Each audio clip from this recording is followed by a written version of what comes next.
जब parallel plate दी जाए और बीच में कोई मीडियम ना हो, एयर हो, तो कैपेसिटेंस कैसे निकाला जाता है? देखो भाई, कैपेसिटेंस निकालने का सबसे basic formula Q directly proportional to V से Q इक्वल टू CV, तो C इक्वल टू आएगा Q बाई V। तो हमें कुछ तो भी ऐसा करना है जिससे कि दोनों प्लेट के बीच का पोटेंशियल मिल जाए। अब दोनों प्लेट के बीच का पोटेंशियल डिफरेंस है, यहाँ V का मतलब है पोटेंशियल डिफरेंस, और आप और हम जानते हैं पोटेंशियल डिफरेंस का रिलेशन जो होता है वो दिया जाता है E मल्टीप्लाई बाई डी।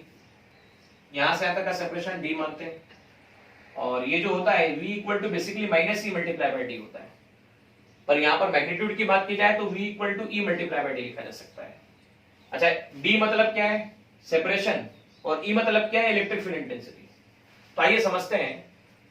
यहाँ पर कैपेसिटर की एक प्लेट जिस पर प्लस Q चार्ज, दूसरी प्लेट जिस पर माइनस Q चार्ज, इस प्लेट की सरफेस चार्ज डेंसिटी सिग्मा है। नाउ सिग्मा होने का मतलब है charge per unit area. Charge per unit area basically ये प्लेट कुछ इस तरह से है, जो कि टेक्स्ट बुक में दिखाई नहीं गई है। तो यहां पर एरिया का मतलब ये होगा जो आप देख पा रहे हैं अभी, और सेपरेशन जो है वो ये है। हम जानते हैं electric lines of forces positive से निकलती है और नेगेटिव की तरफ जाती है। तो देखिए, परपेंडिकुलर टू सरफेस पॉजिटिव से नेगेटिव लाइंस, जो लाइंस निकली, हम ये भी जानते हैं कि जब पॉजिटिव से नेगेटिव लाइंस निकल रही है तो इसके कारण मानता हूं मैं फील्ड है सपोज E1, और नेगेटिव के कारण मैं मानता हूं फील्ड है E2। तो किसी पॉइंट P पर नेट फील्ड कितना होगा? तो किसी पॉइंट P पर नेट फील्ड होगा E1 के कारण जो फील्ड है उसका प्लस I। और देखो ये हम यहाँ पर थोड़ा सा गड़बड़ कर चुके हैं, ये पॉजिटिव और एक प्लेट पे नेगेटिव चार्ज होता है, ठीक है ना। तो आप देखो, पॉजिटिव से इस तरफ और नेगेटिव से इस तरफ, नेगेटिव पे आती हुई, पॉजिटिव से जाती हुई, नेगेटिव पे आती हुई, तो आती हुई मतलब E2 प्लस I क्या है। अब पॉइंट P मतलब इन बिटवीन पॉइंट पर कितना फील्ड होगा? तो हम जानते हैं प्लेट के पास में जो फील्ड का फॉर्मूला होता है वो होता है sigma upon two epsilon not plus I, वापस से sigma upon two epsilon not plus I। तो मैं लिख सकता हूं 2 sigma upon two epsilon not, या ऐसा कहा जा सकता है सिग्मा अपॉन एप्सिलॉन नॉट, या सिग्मा को कह सकते हैं Q A upon epsilon not. ये आ चुका है आपके पास E। अब आइए V equal to E multiply D में जैसे आप V पुट अप करते हैं तो ये आता है Q upon A epsilon not into D।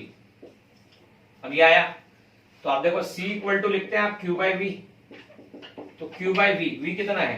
तो V है आपके पास में Q upon A epsilon not into D। तो Q से Q कैंसिल हो गया, तो C इक्वल टू आ गया epsilon not A upon D।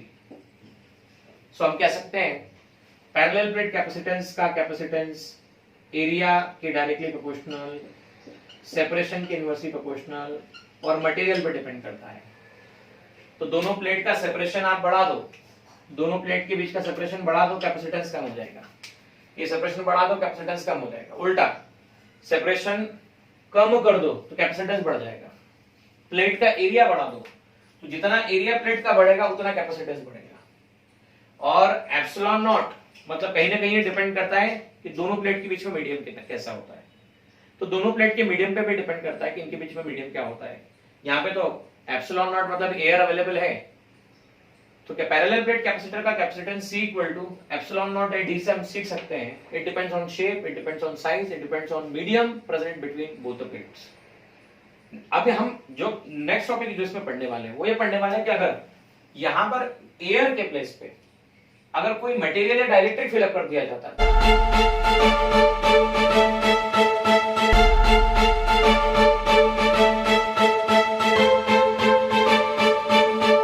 Purohit academy, main branch Prabhat Chowk, MJ college road, Lokmanya हॉस्पिटलच्या बाजूला, जळगाव, आणि पांडे क्लासेस जवळ, बंधन बँके शेजारी, ट्रॅफिक गार्डनच्या समोर, जळगाव।